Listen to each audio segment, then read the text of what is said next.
How is it going, guys? It is Midnight Reigns here, and we are back recording more Wonder Tactics. I'm going to start getting back into recording more Wonder Tactics. I'll try to do some War of Crown. They had a lot of nerfs, so I can't play it as much because it's more reliant on crystal, and you need to buy that crystal, or garnet, or however they like to do it. So we'll be getting back into Wonder Tactics, and I'll try to upload some of my Injustice gameplay because I've been playing that a lot. So if you want to see some Injustice gameplay, let me know in the comment section. But this is Wonder Tactics Day, so we're going to be going over the update that happened on the 24th. We had a lot of changes. They added and removed some of these properties here. So crit damage, resistance, and crit damage down, which were considered as the crit defense properties, won't be added since it was considered to be a downward. Okay, speed percent property will remain since this property is helpful for those heroes that are related to speed. I don't know about that. Speed percent is obviously better for a gem, but if they removed it from a substat from gear, I would be okay with that because flat is obviously better on actual equipment. But that's them. So we are going to go over defense. So now defense, the higher the defense value, the more continuous damage decrease effects will be added. So that's pretty nice. So it's a good buff for defense as a stat. Also, the evasion, in my eyes, was nerfed. The chance being granted with harmful effects decreasing as the evasion value increases will disappear. So, basically, they added a new stat down here, debuff resistance, which decreased the chance of being granted with harmful effects. Evasion now only makes it so if they miss the attack, they do half damage. It's not going to affect debuffs like stun and etc. You know, getting burned from like Lena sweeps. You're gonna need to add defense, debuff resistance, such stats like that. They also changed the trying to think how to describe it, like fire attack, water attack, earth attack. Those element stats now also give a buff to all of the other stats except for their opposites.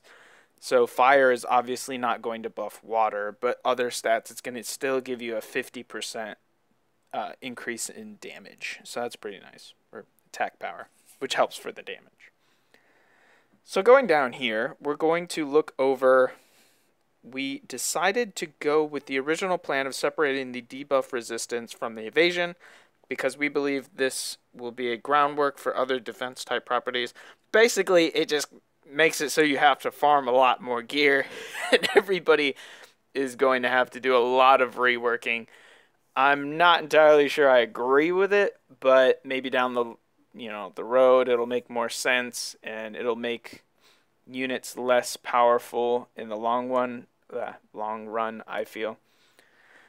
I feel like this definitely buffs defensive teams, defense, debuff resistance, recover every turn they're adding. Looks like we have counterattack rate, penetration resistance. These are some pretty crazy stats for defensive type units to have. So let's go over recover. So recover now doesn't do like the one wave only thing. It's now recovers every turn that that character moves. So this is going to be pretty big. You see this passive on Tamira that has that. You'll now be able to have it says properties. I'm not sure if it's a gem, but I know it's a substat, and I think it's even a main stat for like rings. So that's going to be pretty cool. I've been trying to take a look at some of my gear that got changed to it. So we'll definitely see some people trying out the recover every turn. Especially for like TOT hard mode, you'll probably see that. Some people We'll now be able to clear it a lot better, I bet. Looking at crit resistance was taken out, and crit damage down was taken out. Attribute power-up decreases the damage when attacked by an enemy with higher attribute relations and increases the damage when attacking a target with lower attribute relations. So if you have higher attribute up than another character, you'll do some extra damage. That seems kind of cool. I'm not sure people will really go into this stat unless it's very significant. I don't know anybody that's tested it out yet. I'll take a look at it. But I think people are going to stick to more tanky units and maybe like, you know, just the regular penetration, attack, crit rate, crit damage, you know, those kind of builds, lots of accuracy. People will probably stick to that. I don't think they'll go too much into attribute power up. Penetration resistance. I know a lot of units like Wukong and Rosemary, you know, Irene, people put a lot of accuracy, a lot of pen, and you won't even need, you only need like 4K attack on some of these units, and you'll start one-shotting everything.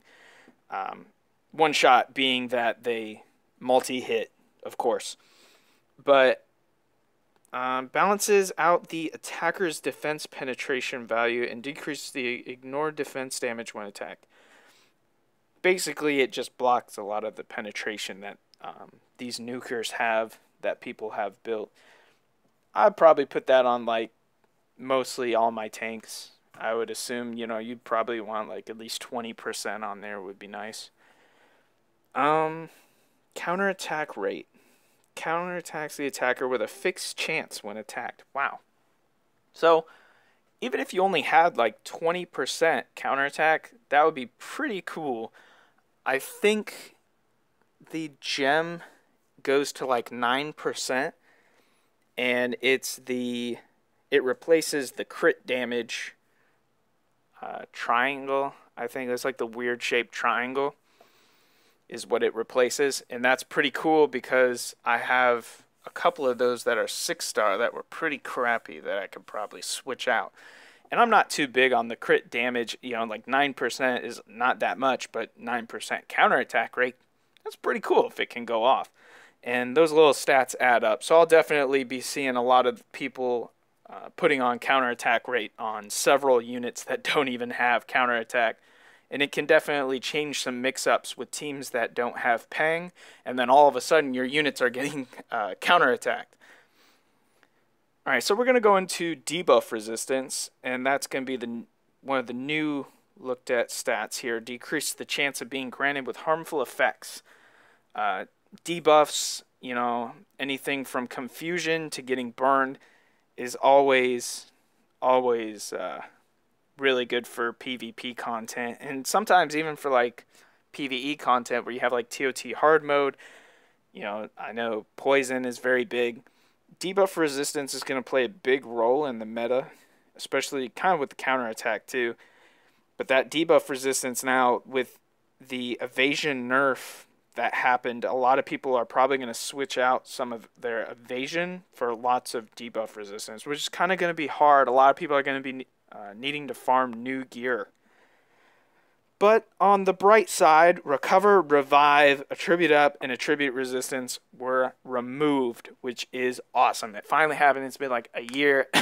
No offense. I'm happy that it all happened.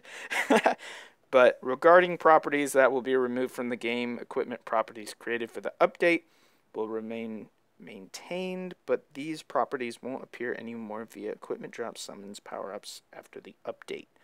Cool. So, these go into the gem property modifications. It kind of shows what got changed to what. The revive hearts are now debuff resistance. So, tanks that want evasion, you're going to see some of those blue hearts switched out for debuff resistance. Recover, crit rate, you'd probably switch some crit rate out for... Oh, wait. Oh, that's the diamond. Yeah, that's crit damage. You'll see some of those switched out for the counterattack rate. Speed percent is speed percent value increase. I don't think it necessarily changed. It's just the wording changed. Tribute up is now tribute power up. Again, that's the one I'm like, I don't know if a lot of people will go for that. Yeah, you can just go for straight pen with the red squares, or you'd rather go for penetration resistance with your tanks. Again, the crit evasion, crit defense were removed. No change. So those are pretty cool. That was some stuff about how it changed in the update. It's already passed, so what happened. Nest of Trials got a change even. You can now play the Nest of Trials starting one stage prior to the stage that you attempted and failed. So, if you got up to... Oh, here, like, if you got up to wave 9 and died, your next attempt would start at wave 8. So that's pretty cool. And there's not really a change in damage. You can't do more damage with the finishing move on the boss. It's always fixed for each stage that you go up. So that definitely would help if you have bad RNG and you just like, oh my god, like I get to stage 8 so easy and this time I died at 5. That won't happen anymore. You'll just start at, 8 or 9. So that's pretty cool. And you definitely get some nice gold there. I definitely would think that maybe people would have a team 9 that they would go with, or like a wave team starting at, 1, and they would get their team up there. And then, people who are like, well, I don't use Wagon until like wave 9 and 10. And then, boom, they're like, oh, I start at 9. Boom, I got my Wagon in there. And, everything flows a lot easier. You can start to get your synergy correct on that. Bonus turns that we're giving when clearing each wave is no longer given. And each wave now has 50 turns. I've been hearing a couple complaints about that. They kind of nerfed a lot of the turns that you get. It's going to make it a lot harder. I understand that some people are getting ridiculous scores with the amount of turns that they have, and they're like finishing the Nest boss with like 4 mil damage and stuff. Pretty crazy, but for everyone else, it's going to kind of hurt if you don't have the correct DPS or synergy with your team. Gold reward has slightly increased, pretty nice, and users can also get gold when a legendary accessory drops. Oh, nice! So now it's not like a crappy accessory, and it's also legendary, which is nice, because I've gotten some, like, crap gear that wasn't even legendary before, and then you don't even get the gold, and it's like, well, I wanted the gold, that's why I did it. So that's pretty cool that they did that. Users can now be able to see their accumulative record for each boss. That's kind of cool. So Sky Fortress was improved. You now get more scrolls, basically. And it's not like you have to finish the entire, all 5 stages to just get a fixed amount, 150 pieces of scrolls. You now will get a total of 200, which is pretty nice. You get the 4... and then the boss gives an additional amount, and it equals 200 pieces. So that's pretty nice. Some improved AI of moving between shrines, so less glitching. Fixed an issue of not reading the stage info after midnight. I'm not sure what that's about, but I'm glad they fixed it. The guild board feature has now been added. You can now use the guild board from the guild menu and the guild battle map. Oh, yeah, use the guild board to share information within guild members about bingo. So most of us use the Line app to communicate for guilds. Now we can actually leave a message in this guild info. You can pull it up. You can see it on the little board there. And you can say like, hi. We can say, yeah, you can say hi, but you get, more importantly, you can say like, if there's a guild mission where these little question marks are that is hidden, you can write it down in the notices and tell it to your fellow guildmates. That'll make it a lot easier. I mean, of course, we still use Line for most of our communication. So, but that's pretty cool that they added that in there. It makes it less reliant on other apps for communication. So definitely a good improvement. You can now set the guild board to only display the guild manager's post to use the board more conveniently. Can now check on the view available heroes only and see the heroes that are available as material for powering up a hero. So they did change some of that kind of stuff where you can change what you want to look at. The thing I did like is that they changed the rotation from when you're going to fix Evo or power up, you can press the switch button near that top, kind of like where grade is and everything, and it'll flip it. So if I fuse for like a fixed Evo, 2 of my fodder and make like a 3-star, it doesn't scroll all the way back up to the top. It stays where it was. So that's pretty nice. And then you can now turn off and on the blessed equipment effect from the profile option menu. I'm not sure I'd want to make my stuff look less shiny. I like the shininess. That's pretty cool. That's like part of the stuff, you know, lets you know you're doing a good job. But if you don't like the flashiness, you can turn that off. So that's kind of cool. Newly acquired equipment. Oh, I love this part. Newly acquired equipment now has an N mark next to it and appears first in inventory. It's not just randomly scattered, and you look through the gear that you've been farming for like 2 hours, and you're like, okay, what's new and what's not new? It's all at the top.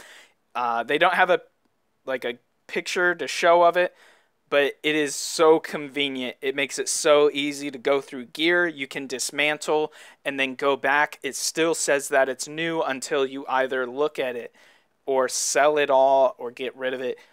I definitely like that. That's probably one of my favorites. If I exit here, I'm not sure if it says I have any gear. I haven't played in it a little bit, but if I go to my equipment, there we go. Yeah, see some new gear. It all has the N's next to it, so I can click on it, and then the new disappears. But I can go to disassemble.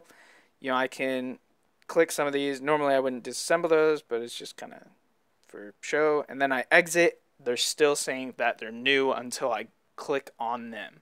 So that's definitely pretty nice that they did that. I like that update. So I hope you guys are enjoying the update, and I hope that the evasion nerf has not affected you too bad. And I'll definitely be making some new videos on what we can do about how to make a new meta about this, because, you know, everybody's switching out evasion. Maybe counterattack is going to be the new thing. I don't know. We'll see. But I'll let you guys know in the next video. You guys take it easy, and I'll catch you later.